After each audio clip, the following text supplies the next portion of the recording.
பிளாசி முதல் செங்கோட்டை வரை உரை ஓவியம்.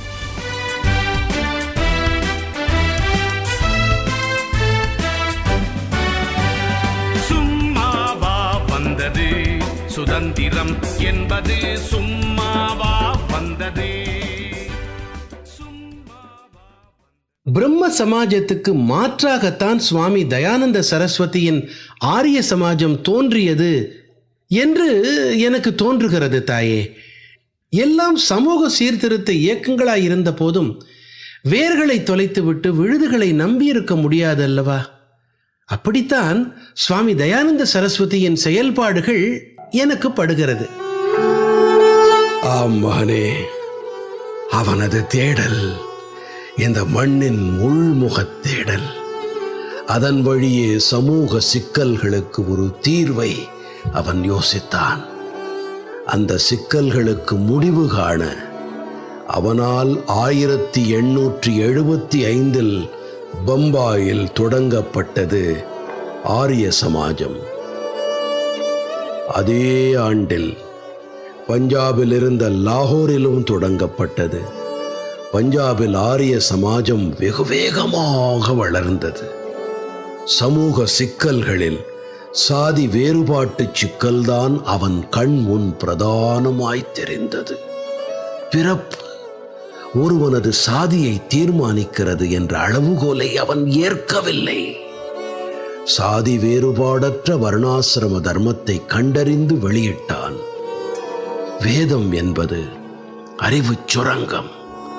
தற்கால விஞ்ஞான விளக்கங்கள் எல்லாம் வேதத்தில் கொட்டி கிடக்கின்றன என்பது அவன் முடிவு.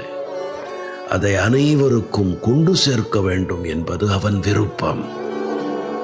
கிராமத்தை அடித்தளமாக கொண்டு அரசியல் அமைப்பு அமைய வேண்டும் என்ற தன் கனவினை அவன் வெளியிட்டான். பரம்பரை சாதி முறை, தீண்டாமை, பல கடவுள் கொள்கை, உருவ வழிபாடு, குழந்தை திருமணம், உடன்கட்டை ஏறுதல், இவற்றுக்கெல்லாம் வேதங்களில் அனுமதி இல்லை என்பதை ஆணித்தரமாக கூறினான்.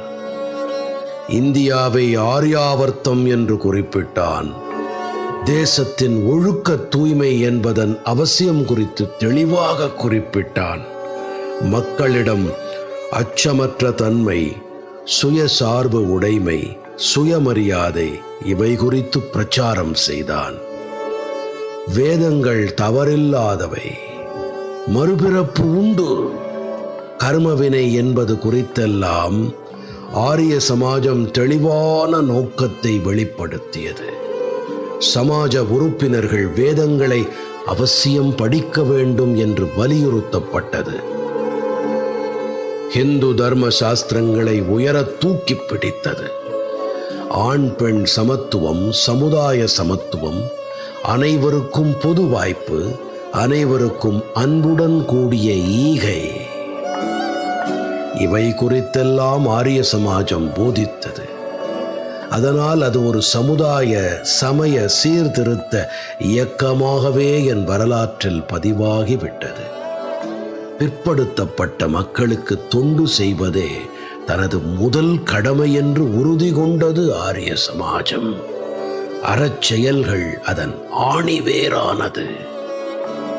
விதவைகள் மறுமணத்தை ஆதரித்து ஆரிய சமாஜம் தீவிரமாக பிரச்சாரம் செய்தது. பெண் கல்விக்காக பள்ளிகளை தொடங்கி நடத்தியது.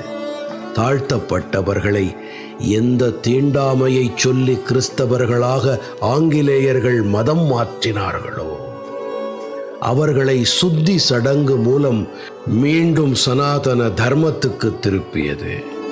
அப்படி கிறிஸ்தவ மதத்துக்கு மாறிய பல்லாயிரக்கணக்கான மக்கள் மீண்டும் சனாதன சமயத்துக்கு திரும்பி வரத் தொடங்கினார்கள். அவர்களுக்கு பூணூல் அணிவித்து காயத்ரி மந்திரம் ஜபிக்கச் செய்து சனாதன தர்மத்தில் எவரும் தீண்டத்தகாதவர் இல்லை என்பதை உறுதிபட கூறியது. அனைத்து இந்துக்களும் சமம் என்பதை அது வலியுறுத்தியது. தீவிர தேசியத்தின் முன்னோடியான தயானந்த சரஸ்வதி இந்திய மறுமலர்ச்சியின் தந்தை என்றானான். சமய சமூக விடுதலையை மட்டுமல்ல, இந்திய அரசியல் விடுதலைக்கான விதையையும் விதைத்தான். அவனால் ஊக்கம் பெற்று ஆரிய சமாஜத்தில் இணைந்த மகாத்மா ஹன்ஸ்ராஜ், சுவாமி ஸ்ரத்தானந்தா, லாலா லஜபத் ராய், முன்ஷி ராமா, ராமதேவா என பலர் இந்திய விடுதலை போராட்டத்தில் தீவிர பங்கு கொண்டு தன்னலமற்ற தியாகியர்களாய் திகழ்ந்தார்களே.